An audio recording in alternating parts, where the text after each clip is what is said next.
So before we come to the schedule, let me share some basic information about these two states with you.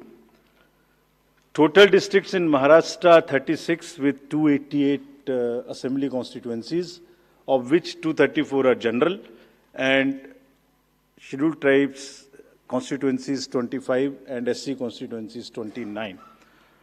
Term of the Assembly of the Maharashtra is ending on 26 November 2024. If we talk about the number of electors in Maharashtra, they are 9.63 crores, 4.97 crores male and 4.66 crores female voters. Young voters की संख्या जिस पे काफ़ी जोर दिया गया था SSR में 1.85 crores और उसमें से 20.93 lakhs are first time voters of 18 to 19 age group. If we tell you about the polling stations in Maharashtra, there are total 1,186 polling stations and at 52,789 locations. Urban being 42,604 and rural being 57,582. इस बार भी हम PWD managed booths बनाएंगे, women managed booths बनाएंगे महाराष्ट्र में भी. Model PSS की संख्या 530 रहेगी. अगर झारखंड में की चर्चा करें तो टोटल डिस्ट्रिक्ट्स की संख्या है 24, टोटल असेंबलीज 81, जिसमें से general 44, STs 28 and SCs 9. Jharkhand की असेंबली का टर्म 5 जनवरी 2025 को कंप्लीट हो रहा है और अगर झारखंड में इलेक्टर्स की बात करें तो 2.6 करोड़ वोटर्स, जिसमें 1.29 crore female and 1.31 crore male. First time voters between 18 to 19 years are 11.84 lakh and 66.84 young voters in Jharkhand also.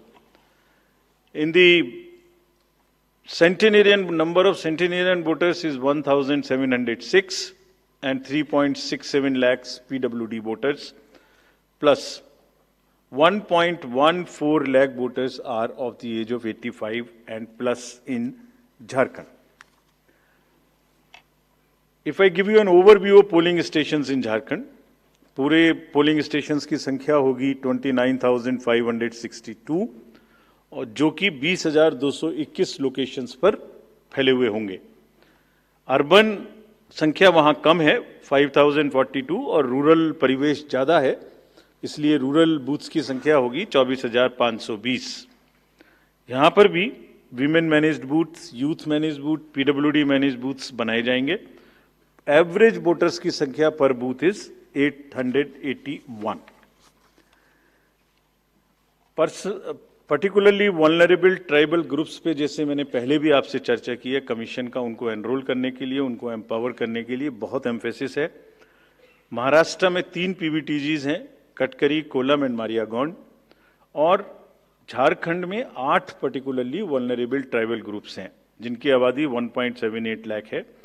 उसमें असुर, बिरहोर, मालपाड़िया, पहाड़िया, सौर्या, पहाड़िया, बिरजिया, कोवार एंड सावर, इन सबका लगभग 100% एनरोलमेंट इलेक्टरल रोल में किया गया है. और सभी DOs ये कोशिश करेंगे कि जो भी बूथ्स इनके यहाँ बने वो बहुत सहज इनके ही परिवेश में बने और इस तरह की स्वीप एक्टिविटी करें कि वो सबके सब अधिकतर मात्रा में अपने मतों का प्रयोग कर सकें. मैं फिर से रिपीट करना चाहता हूं कि सभी पोलिंग स्टेशंस पे एश्योर्ड मिनिमम फैसिलिटीज होंगी.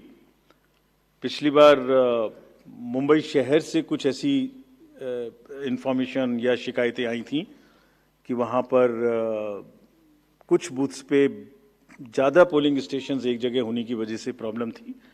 इस बार हमने रिव्यू में बहुत ही सख्त हिदायतें दी हैं, उनको रिव्यू किया है, रेशनलाइज किया गया है पोलिंग स्टेशंस को.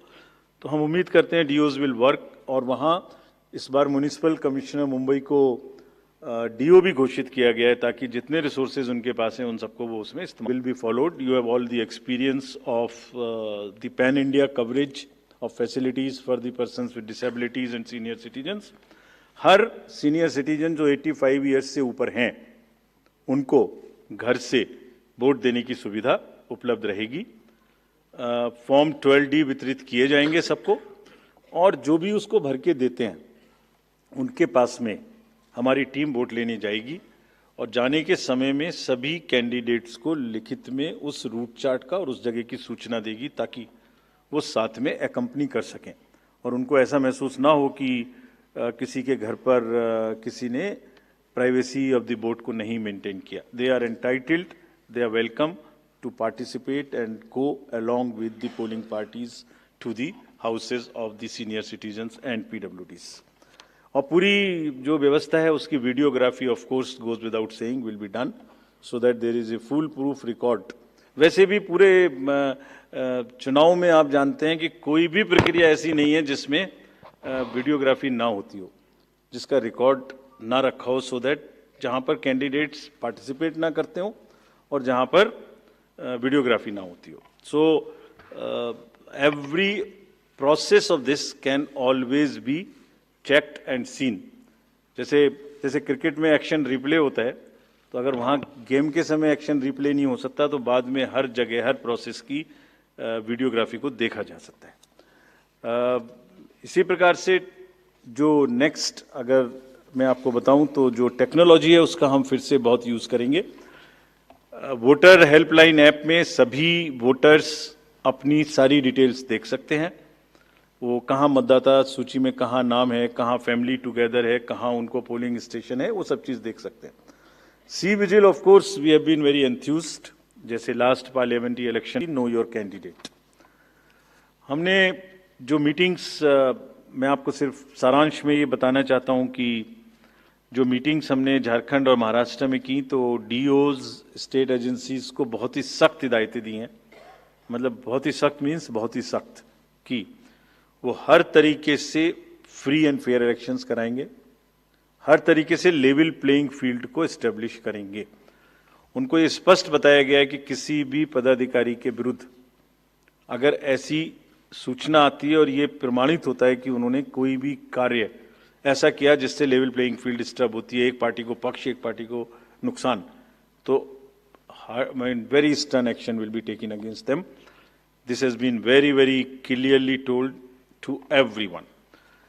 किसी भी तरीके का प्रलोभन, वही 4 M's जो पहले हमने बात की थी, मनी का डिस्ट्रीब्यूशन, फ्रीबीज का डिस्ट्रीब्यूशन, शराब का डिस्ट्रीब्यूशन, ड्रग्स का distribution will all be under strict watch. All airports, all landings of the aircrafts in the field will all be checked. There would be extensive polling, the checkposts on the borders of the interstate for checking interstate movement. और कहीं से भी multi disciplinary teams वहाँ बनाने के लिए कहा गया है, यानी जिसमें एक्साइज भी होगा, पुलिस भी होगी, जीएसटी भी होगी, ट्रांसपोर्ट के भी लोग होंगे, ताकि वो 24/7 उनकी चेकिंग कर सकें। और साथ में ये भी हिदायत दी गई है कि चेकिंग का मतलब ये नहीं है कि कॉमन सिटीजन को कोई भी हैरेसमेंट होना चाहिए। That precaution must very very carefully be taken about all of them. सभी पोलिंग स्टेशंस 2 किलोमीटर के अंदर हों। किसी भी कंट्रोल रूम्स की स्थापना होगी हर डिस्ट्रिक्ट में, so that they can handle the social media narratives if there is anything which is wrongly being conveyed. ये सब का सब वहाँ पर निश्चित रूप से व्यवस्था होगी। सारांश में, if I summarize everything before coming to schedule, I would like to say that चुनाव लोकतंत्र का ऐसा त्योहार है और ऐसा उत्सव और पर्व है जिसमें सभी वोटर्स की भागीदारी बिल्कुल आवश्यक है, वांछनीय है, आवश्यक है, रिक्वेस्टेड है। We appeal to everyone to come and vote in large numbers in these elections also. साथ ही सभी राजनीतिक दल, सभी कैंडिडेट्स से भी अनुरोध है कि पूरे नियमों का पालन करते हुए कैंपेनिंग के दौरान निर्भय होकर कैंपेनिंग करें। लेवल प्लेइंग फील्ड एस्टेब्लिश करना हमारा काम है, लेकिन उसको वायलेट ना हो, उसमें कोई एक्सेसेस ना हो, ये उनका भी काम है। Now I come to the schedule. for Maharashtra. This will be in single phase. The notifications, date of notifications are in front of you. 22nd October would be date of notification. Last date of making nomination would be 29th October. Scrutiny on 30th October. And last date for withdrawal 4th, and date of poll in Maharashtra would be 20th 11. Counting would be on 23rd 11 24, and you will notice that date of poll is Wednesday. This is deliberately, which lot of scheduling, whatever goes into scheduling, we have tried that it is midday so that issue of urban apathy is handled. And in case of urban apathy, we are really very concerned. We want to make appeal through you to all our esteemed voters in the urban areas to please come and vote. It's not a healthy trend which is reflected. If I give you a brief of what is happening across the elections in the urban apathy, we will share this slide with you. If you look at various states, you look at Gurgaon, you look at Faridabad recently. Last elections, you look at Jubilee Hills, Hyderabad. You look at Bangalore South. You look at Gujarat, Gandhigram, Kolaba, Mumbai City, Pune, Thane, all are much below the state averages of each state. We will be conducting a special meeting of the municipal commissioners and DOs within a week's time to appeal again to do whatever we can do to motivate the voters in the urban areas, but the trends are really not good. If I show you the Lok Sabha, that was the Lok Sabha. If I show you legislative assemblies, see the lowest. The Kolaba was just 40%. 62 of 64 urban ACs in Maharashtra were less than the state average in 2019. So was the case in the parliamentary elections 2024 also. And just to give you a contrast, if you compare, so what was the situation in Lok Sabha in Kalyan was 50%, Mumbai South 50, Mumbai North, Thane, Pune, Mumbai South, everything 53%. And these were the lowest 6 parliamentary constituencies out of the lowest 10. So that's the state of the urban apathy. We would be doing everything to counter it. Last time in 24 elections, we had all celebrities, all corporates, Amul, everyone involved. We'll do it again. And we'll also, at this point, emphasize that this contrasts with a very positive trend in the constituencies like Doda, 72%, Riyasi, 74%, Punch, 74%, Rajouri, 71%. If they can go 70 plus, Kolaba can also go 40 plus. In 24 Lok Sabha elections, Bastar was 68%, 69%. Gadchiroli, Manipur, states after state, tough areas. So we'll be requesting through you, we'll have a special drive this time for the slum areas in urban areas and also the colonies, all alike, to have a real urban push. I do not want to name a specific thing, but there are booths in Faridabad and Gurgaon in the recently held elections. And they are the poshest places where voting has been around 20%. So again, we will be doing a lot of work on this to do whatever we can do to attract the urban voters. Now, friends, coming to Jharkhand. Jharkhand एक बहुत ही समृद्ध state है, बहुत ही उसकी विरासत है, और वहाँ पर हम फिर से अपील करेंगे कि सब वोटर्स अधिक से अधिक मात्रा में वोट दें. Schedule would be like this. Jharkhand would be in 2 phases. The date of poll, first phase would be on 13th November, and the second phase would be along with Maharashtra on 20th November. So the date of issue of notification for Jharkhand phase 1 would be 18th and for phase 2 would be 22nd along with Maharashtra. Nominations for phase 1 would be till 25th of October and for phase 2 29th. This slide we will share with everyone. And date of poll would be 13th November and 20th November, both Wednesdays. And date of counting would be 23rd 11, that is Saturday. With this, we end our presentation with the request that through you, that all the voters of Jharkhand and Maharashtra कृपया बाहर आइए, कृपया vote करिए।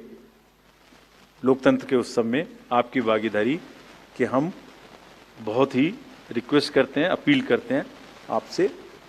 Thank you very much. So by elections. So we will come back. We'll come back. So, okay. Sorry. By elections also. By elections. We have 48 ACs and 2 PCs in 15 states. They will also undergo the elections this time. All the 48 ACs and 2 PCs, the schedule would be like this.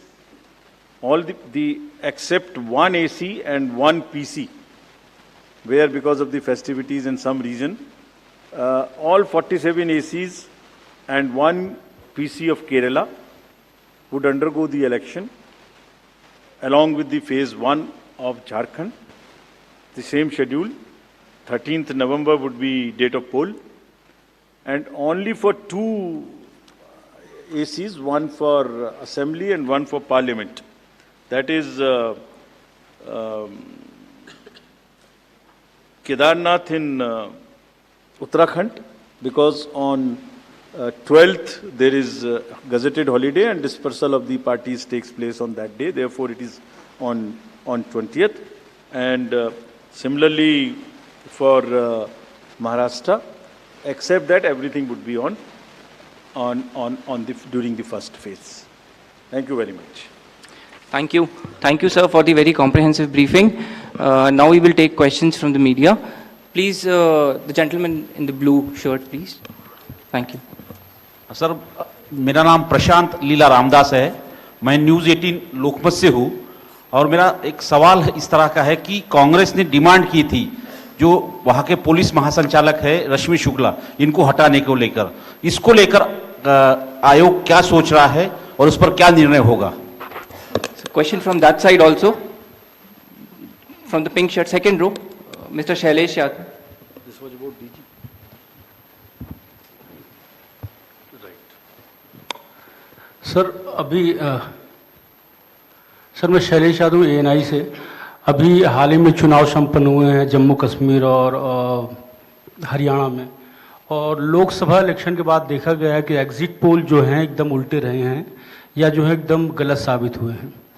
और इसको लेके public में सवाल ये उठता है कि exit poll में तो सरकार इनकी बन रही है और नतीजा उल्टा है, उस पर EVM पे सवाल उठाए जाते हैं, जिसकी शिकायत आपसे कुछ पार्टियों ने करी थी, जिनका एग्जिट पोल में ये था कि सरकार बन रही है और जब EVM का रिजल्ट आया तो सरकार बदल गई।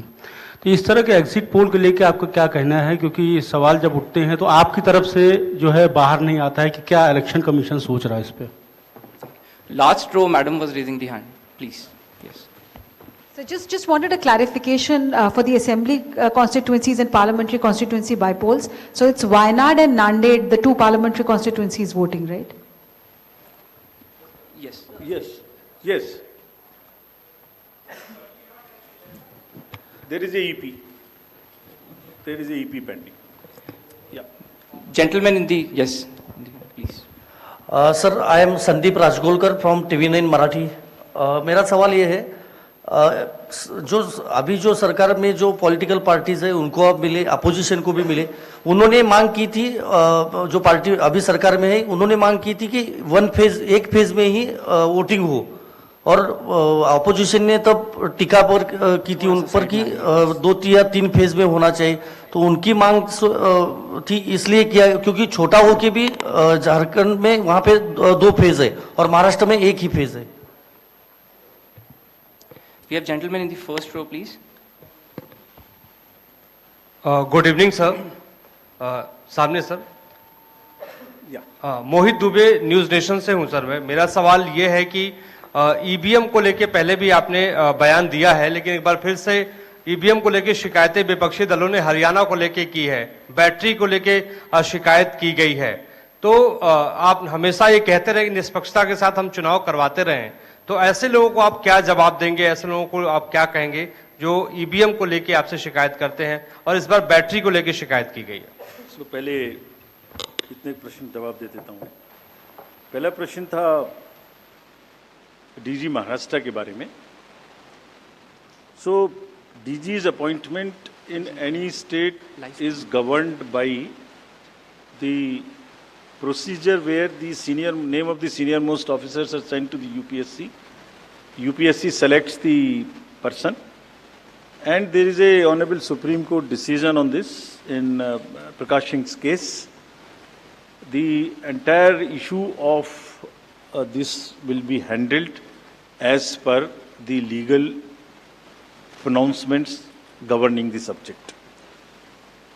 This name has been cleared by UPSC, but however, exactly what has been dictated, what has been ordered in this Honorable Supreme Court's order, this case will be handled according to that.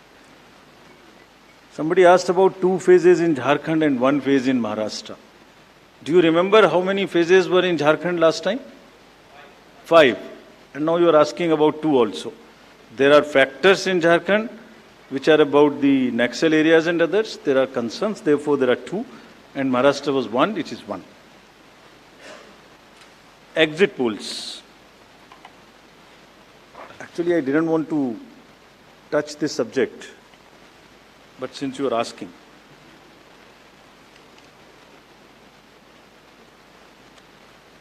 Exit polls के आने की वजह से, exit polls के एक expectation set करने की वजह से एक बहुत बड़ा, लेट मी एक्सप्लेन, एक बहुत बड़ा डिस्टॉर्शन पैदा हो रहा है। ये आप सब लोग यहाँ हैं, ये एक आत्मचिंतन का और आत्ममंथन का भी विषय है प्रेस के लिए, खासतौर से इलेक्ट्रॉनिक मीडिया के लिए।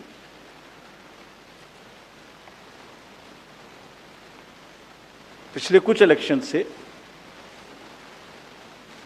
2-3 चीजें एक साथ हो रही हैं, अगर हम उसको पूरे कैनवस को एक साथ देखें तो, और ये सबके लिए समझना जरूरी है। पहले एक एग्जिट पोल आता है जिसकी हम उसको गवर्न नहीं करते, जो एस्टेब्लिश्ड रिजीम है, स्टैट्यूटरी एंड जुडिशियल रिजीम, उसमें हम उसको गवर्न नहीं करते, लेकिन एक खुद के आत्मचिंतन की जरूरत जरूर है कि वो उसका सैंपल साइज क्या था, उसका सर्वे कहाँ हुआ, उसका रिजल्ट कैसे आया। अगर मैं उस रिजल्ट से मैच नहीं किया तो मेरी क्या रिस्पॉन्सिबिलिटी है, कहीं कोई डिस्क्लोजर्स हैं कि नहीं है, ये सब देखने की जरूरत है बहुत सख्त। there are bodies which govern this. There is NBSA, there are other bodies which self-regulate, and I am sure the time has come that the associations, bodies which govern will do some self-regulation. Because इसी से जुड़ा हुआ दूसरा विषय है जो कि बहुत ही इम्पोर्टेंट है। जिस दिन पोलिंग खत्म हुई उससे रफली 3rd डे काउंटिंग होती है। तो आज शाम को 6 बजे से एक एक्सपेक्टेशन राइज हुई, सबने सोचा ये होने वाला है, जिसका कोई साइंटिफिक आधार, जिसका कोई लीक पब्लिक में डिस्क्लोजर में नहीं है।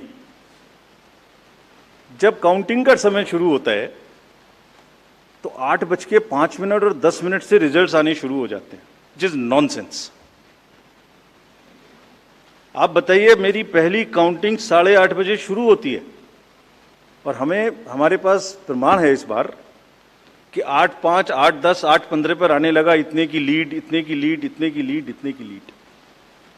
ऐसा तो नहीं है, I am just posing question, we are not gone into this, but ऐसा तो नहीं है कि एग्जिट पोल को जस्टिफाई करने के लिए वो शुरू में ट्रेंड्स आ गए कि हमने तो ऐसा कहा था, वैसे ही ट्रेंड हो रहा है, बाद में जो होगा वो होगा। और अचानक से पहला रिजल्ट एक राउंड का 8:30 बजे जब काउंटिंग शुरू हो रही है तो 9 बजने में 10 मिनट, 9 बजने में 5 मिनट से पहले 20 मिनट भी लगेंगे एक राउंड में, तो आ ही नहीं सकता। और हम उसको 9:30 बजे वेबसाइट पे डालते हैं, 9:31 पे एग्जैक्टली, कभी भी देख लीजिए एक के बाद एक। 9:30 पे हम उसको अपनी वेबसाइट पे डालते हैं, फिर 11:30 पे डालते हैं, फिर 1:30 पे डालते हैं। चलिए, आपके कोई कॉरेस्पॉन्डेंट वहाँ मौजूद थे, उन्होंने पहले बता दिया। प्रोसेस काउंटिंग में रिजल्ट को स्क्रीन पे दिखाना पड़ता है, एजेंट के साइन लेने पड़ते हैं, ऑब्जर्वर से जस्टिफाई कराना पड़ता है, तो ऑफिशियल साइट पे आने में आधा घंटा लग सकता है। लेकिन 9 बजे से 9 बजने में 10 मिनट से पहले कैसे आते हैं? और उससे क्या होता है, एक तो एक्सपेक्टेशन है एग्जिट पोल्स की, उसके बाद 8:45 बजे तक मैंने दिखा दिया उसी के मापदंड से कि वो लीड कर रहे हैं लोग। तो वास्तविक रूप से जब वो एक्चुअल रिजल्ट्स आने शुरू होते हैं तो एक मिसमैच होता है, and that mismatch is also giving, this can lead to serious issues sometimes. Even the gap between expectation and achievement is nothing but frustration. So ये एक विषय ऐसा है जिस पर हम तो नहीं, हमारे हाथ बंधे हुए हैं, लेकिन एक कुछ ना कुछ मंथन की, कुछ ना कुछ, एंड आई एम श्योर जब जब इस देश में, जब जब कंट्री में इस तरीके की जरूरत होती है तो एक सेल्फ करेक्शन हो जाता है, तो सभी रिस्पॉन्सिबल लोग इसका सेल्फ करेक्शन जरूर करेंगे, I am sure about it. EVM के बारे में आपने फिर से पूछा।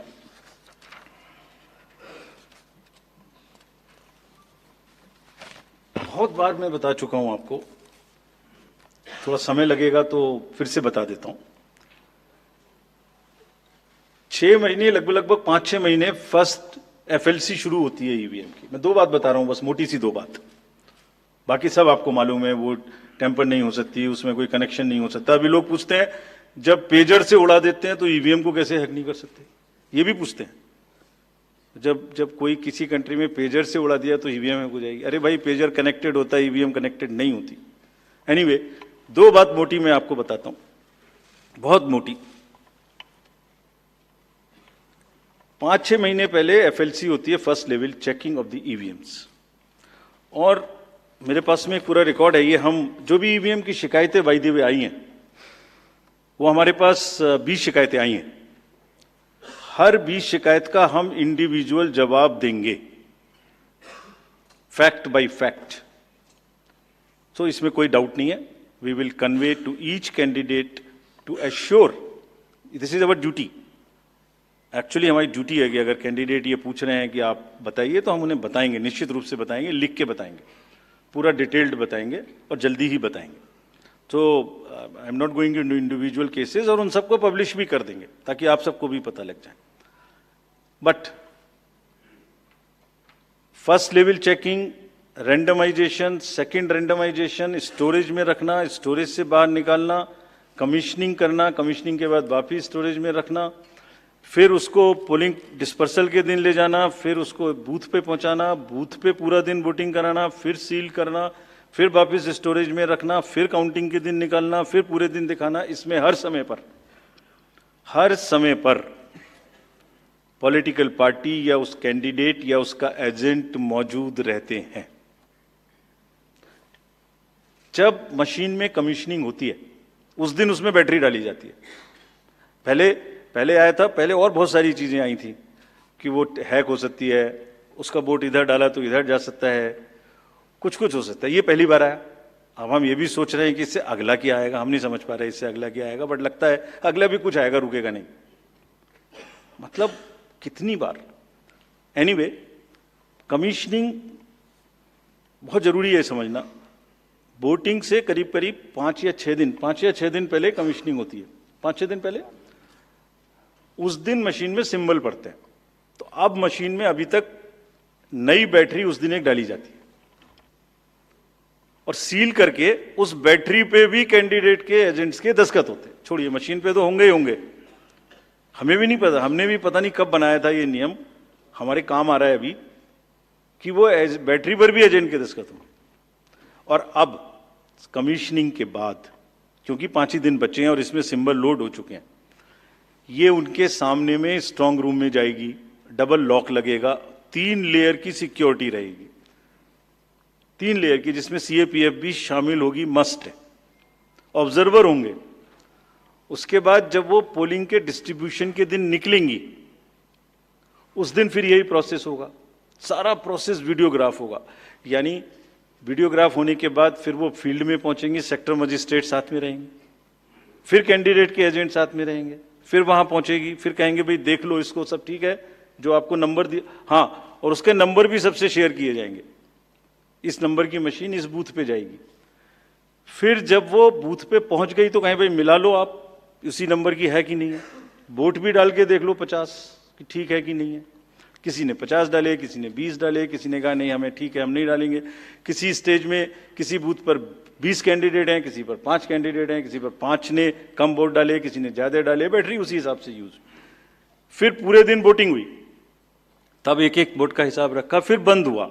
बंद होने के समय में एंड ऑफ क्लोज ऑफ पोल में फिर से दस्तखत कराए, फिर से हिसाब लगाया कितने वोट पड़े, फिर से फॉर्म 17C दिया, उसको कितना दिखाएंगे, कौन दिखाता है इतना, बताइए। कोई एक प्रोसेस कंपैरेटिव बताइए पूरी कंट्री में जहां public disclosure disclosure disclosure participation participation इतना अधिक हो, कोई ये बताइए प्रोसेस। उसके बाद में बंद करने के बाद में उसको स्ट्रांग रूम में बंद किया, फिर काउंटिंग के समय निकाला तो एक बैरिकेटिंग लगाई, उस बैरिकेटिंग के बीच में से जाएंगे, इधर उधर से नहीं जाएंगे ताकि कोई मिक्सअप ना हो। अच्छा, मिक्सअप कैसे होगा, वो नंबर हमने आपको दिया हुआ है। जब काउंटिंग में पहुंचे तो फिर कहें भाई चेक कर लो, फिर 17C से चेक कर लो, round wise round this is happening. And there is a provision for objecting to any of the issue relating to this at any stage, which has not happened. So हम individual जिसने वो बिल्कुल safe है, बिल्कुल robust है। अच्छा, और मैं बताता हूं आपको, आप पिछले 15-20 इलेक्शंस देख लीजिए, it is giving results after results differently. जहां मतलब ऐसा नहीं हो सकता कि जब पसंद का रिजल्ट ना आए तभी गलत है, ऐसा नहीं हो सकता। एनीवे, हम सबका इंडिविजुअल जवाब देंगे और आपको भी बताएंगे, उसको वेबसाइट पे डलवाएंगे, जवाब दे देंगे आपको। एक FAQ भी बनाएंगे उसका, बताता हूं मैं आपको, बट इसमें थोड़ा सा, चलिए आप अपना प्रश्न पूछ लीजिए, अभी ये बता देता हूं। जी सर, बता दे, ये भी इसी के साथ बता दे। Will take some questions from the, नहीं, ये प्रभु जी का इसके साथ ही बता देता हूं। जैसे मैंने पहले बताया, ये एक सिंगल यूज बैटरी है, जब ये पड़ेगी तो 5-6-7 दिन के लिए इस्तेमाल होगी। इसकी जैसे आपके कैलकुलेटर में बैटरी है, I mean it is not mobile का बैटरी जो एवरीथिंग चार्ज होगी, it is like calculator battery, 5 साल तक चलती रहेगी। जब शुरू हुई तो मान लिया वो 100% थी, और वो धीरे धीरे धीरे धीरे धीरे धीरे यूज डिसयूज, कितना एक्सटेंसिव यूज, कितना ग्राफ किया, सबसे यूज होती रहेगी 10 साल के बाद तक, 5 साल तक। 5 साल में जब बंद होगी तो पता लगा उससे पहले 3-4% थी, आपको पता नहीं लगेगा, सडनली बंद हो जाएगी। बट हमने प्रोविजन बनाया हुआ है कि जब इनिशियल ये शुरू होगी तो इसकी 2 चीज हुई, एक परसेंटेज ऑफ चार्ज, एक output. Output is in terms of voltage, it's a very low required voltage which the machines require. So anything between 7.4 to 8 volt is considered कि ये बिल्कुल परफेक्ट स्थिति में है और इसको आप डाल सकते हैं। तो it is initially marked as that yes it is okay, go ahead, 99% it is charged. Now after commissioning के समय में भी मॉक पोल की जरूरत है, पोलिंग स्टेशन में भी मॉक पोल की जरूरत है, नंबर ऑफ कैंडिडेट्स भी अलग अलग है। सो ये एवरीथिंग कैन डिफर डिफरेंटली, और जब भी वोल्टेज 7.4 से नीचे आएगी तभी ये एक्चुअल वो दिखाना शुरू कर देगी। This is how it is designed. And अगर 5.4 या कोई परसेंटेज है उसके आस 5.8, जब 5.8 पर आएगी तो ये सिग्नल देगी, जैसे गाड़ी सिग्नल देती है येलो बटन दबा के कि अब ये बंद होने वाली है, so please replace. This is what it is. But for general, जिससे कि टेक्निकल लोग भी इसका एग्जामिन कर सकें, आप लोग भी जान सकें, हम इसका एक बिल्कुल डिटेल बना के, जितना मैंने बताया इससे भी ज्यादा विस्तार में, इसको FAQ में डालेंगे। और जो भी सदस्य गणों ने, जो कंटेस्टिंग कैंडिडेट्स ने हमसे पूछा है और जो पार्टीज ने हमसे पूछा है, उनका हम बहुत इज्जत के साथ, बहुत सम्मान के साथ पूरा जवाब देंगे।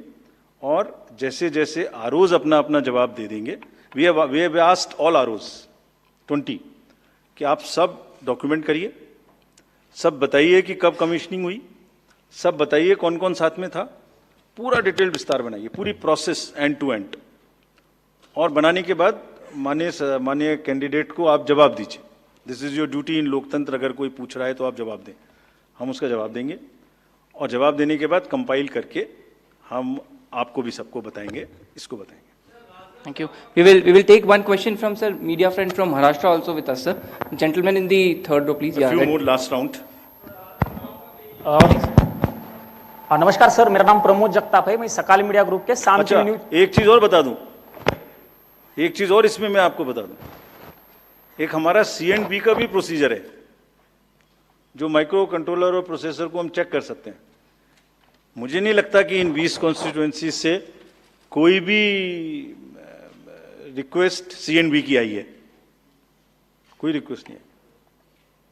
सो anyway we will give specific replies of all this. Yes please. हाँ सर, मेरा नाम प्रमोद जगताप है, मैं सकाल मीडिया ग्रुप के शाम टीवी न्यूज चैनल से हूँ। मेरा सवाल जो है वो सिंबल को लेके, महाराष्ट्र में एनसीपी के 2 गुट होने के बाद तुतारी और ट्रम्पेट, तुतारी जो है शरद पवार की पार्टी को दे दिया, लेकिन लोकसभा चुनाव में ट्रम्पेट जो है वो भी सिंबल कोई इंडिपेंडेंट कैंडिडेट को दे दिया था। इससे ज्यादा वोट उस इंडिपेंडेंट कैंडिडेट ने लिए थे।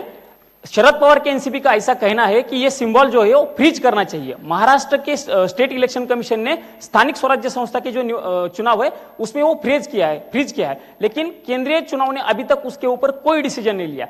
तो आप उसको लेके कोई आपकी एसओपी बनाने वाले हो, वो सिंबल अभी फ्रीज करने वाले हैं, निम्न उसके का जरा से विस्तार बताइए please. Gentleman in the this side, pink.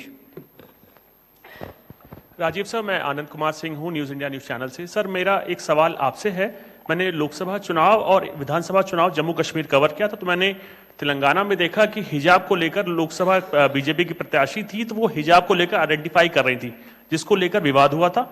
और ऐसा ही जम्मू कश्मीर में भी हुआ, किश्तवाड़ से शगुन परिहार को उम्मीदवार थी बीजेपी की, तो वो भी हिजाब उठाकर शक्ल देखने को लेकर, आइडेंटिटी को लेकर देखना चाहते, जिसको लेकर विवाद हुआ था। दिल्ली बीजेपी ने आपको लिखा है कि इसको लेकर एक एसओपी बनाई जाए जिसमें आइडेंटिटी क्लियर हो सके। तो मेरा सवाल आपसे सीधा ये है कि डेमोक्रेटिक राइट या कल्चरल राइट, आप किसको आगे रखेंगे? Yes, please to the gentleman.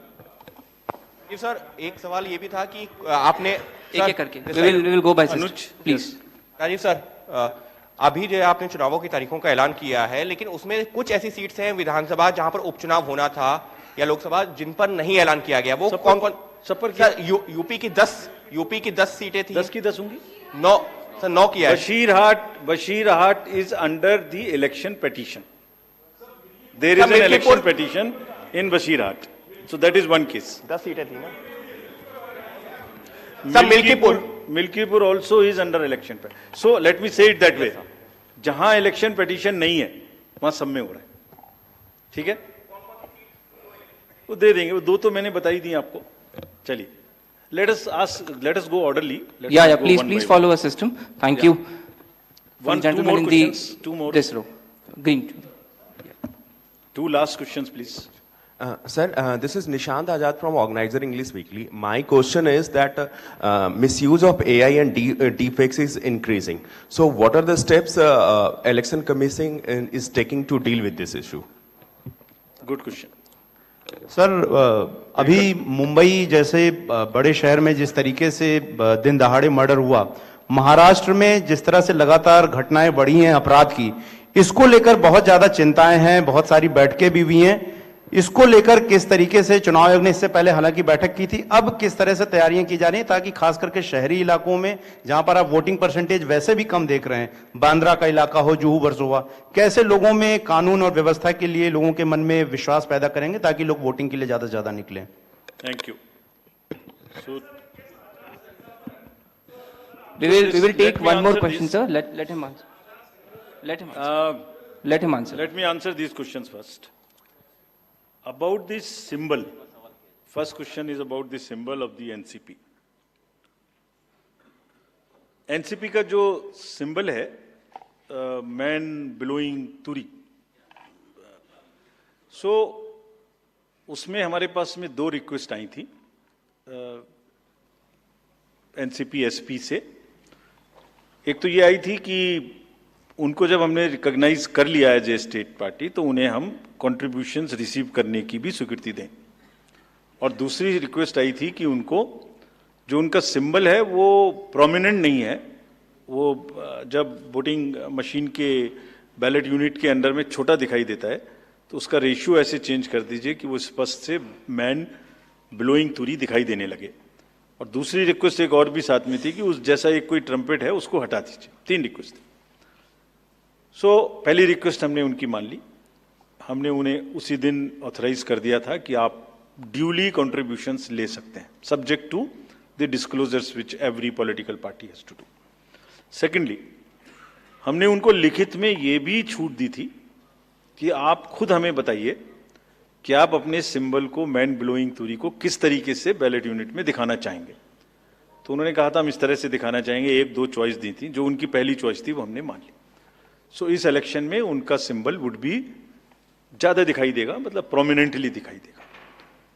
तीसरी रिक्वेस्ट थी वो एक ट्रम्पेट है इस टाइप की, जो कि मैन ब्लोइंग तुरा से बिल्कुल डिफरेंट है।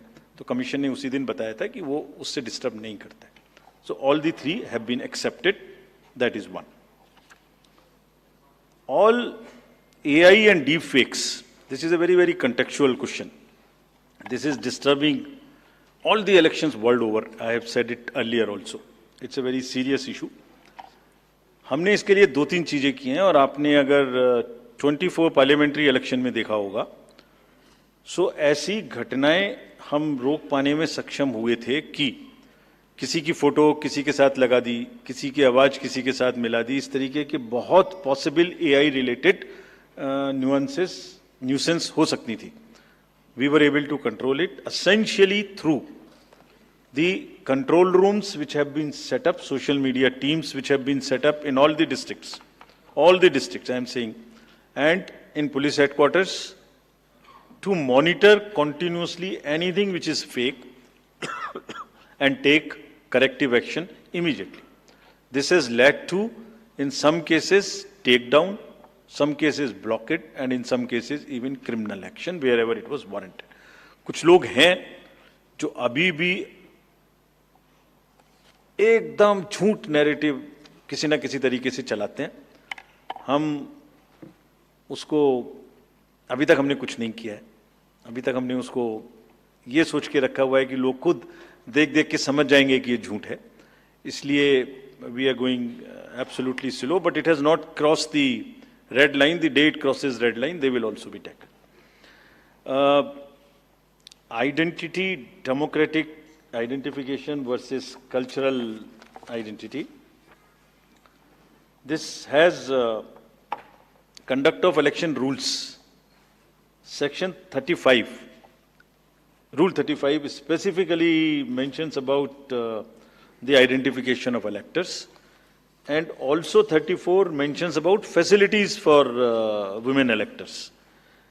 Exactly in दो provisions के तहत आइडेंटिफिकेशन का कार्य जो कि रूल्स में प्रोवाइडेड है उसी हिसाब से किया जाएगा, but with full regard and respect to the cultural aspects of the entire issue which are prevalent in many states, which are prevalent in Rajasthan, which are prevalent in many parts of the country.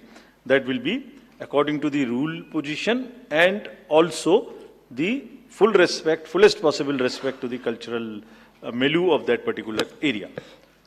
Violence in elections. We, after the MCC declaration, we will make it extremely clear to the police authorities, the state civil authorities in a particular state which you are mentioning, that violence of any kind and the crime of this nature which has a political overtones would be absolutely a no-go area for the commission.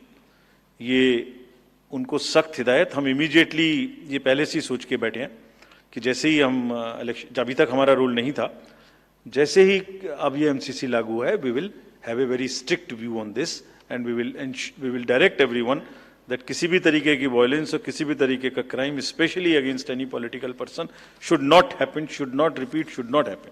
We have not allowed it to happen in Haryana, J&K, state after state. We are sure that it will not happen. Thank you very much. Thank you. Thank you, sir, for the comprehensive briefing. Thank you, friends, for joining us today.